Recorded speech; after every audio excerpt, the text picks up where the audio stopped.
মানিকগঞ্জে ত্রুটিপূর্ণ শাটারিং ও মানহীন কাজে নির্মাণাধীন ব্রিজের গার্ডার নিচের দিকে দেবে যাওয়ার অভিযোগ উঠেছে। যে কোনো সময় বড় ধরনের দুর্ঘটনার আশঙ্কা এলাকাবাসীর। কর্তৃপক্ষ বলছে সেতুটি শীঘ্রই ঝুঁকি মুক্ত করে চলাচলের জন্য খুলে দেওয়া হবে। কাবুল সরকারের তথ্যচিত্র ডেস্ক রিপোর্ট। মানিকগঞ্জের হরিরামপুর ও শিবালয় উপজেলার যমুনাবাদ বাস্তা এলাকার খালের ওপর ইনভার্টার গার্ডার সেতুর নির্মাণের কার্যাদেশ হয় 2022 সালের 13 অক্টোবর। এলজিইডির তত্ত্বাবধানে মেসার্স ফর্মিলা আক্তার নামের ঢাকার একটি ঠিকাদারি প্রতিষ্ঠান সেতুর নির্মাণ কাজ শুরু করে। নির্মাণের কিছুদিন পরেই দেখা দেয় সেতুর পাইলিং ও শাটারিংয়ে ত্রুটি।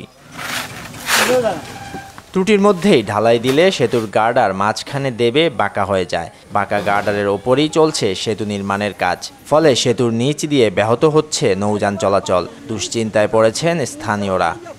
বসুন্ধরা টিস্যুতে ছাড়ের ছড়াছড়ি। বসুন্ধরা টিস্যু নিয়ে এলো নিশ্চিত ছাড়।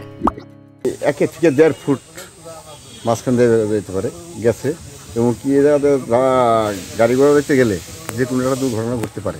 এখানে ব্রিজে গরু মরা আর কচুরি এই যে বেঁচে থাকি, উপকার হয় অনুপকার হয়েছে এলাকাবাসী। ঢালাই অবাচই যাচ্ছে, তার সাথে তারা কাজ করতেছে এই ব্রিজ ঠিক হয়ে ওরা। এদিকে ঠিকাদারের অনিয়মের কথা স্বীকার করে সংশ্লিষ্ট কর্তৃপক্ষ বলছে ঝুঁকিমুক্ত করে সেতুটি চলাচলের জন্য খুলে দেওয়া হবে। আমাদের এই শিবালয়ের কৃষকদের 5-6 কিলো ঘুরে 100 টাকা ভাড়া বেশি দিয়ে আমাদের ঝিটকা যেত। এই ব্রিজটা আমাদের দীর্ঘদিনের একটা স্বপ্ন ছিল। ব্রিজের যে ত্রুটিটা আইডেন্টিফাই হয়েছে, এটা আমাদের দৃষ্টিগোচর হয়েছে। আমরা ত্রুটি সংশোধনের জন্য ঠিকাদারকে নির্দেশনা দিয়েছি, যেহেতু কাজটি চলমান, এই চলমান ঠিকাদারের মাধ্যমে ত্রুটি সংশোধন করা হবে। স্থানীয় সরকার প্রকৌশল অধিদপ্তরের তত্ত্বাবধানে সেতুটির নির্মাণ ব্যয় ধরা হয়েছে 2,44,68,000 টাকা। Desk report, news 24।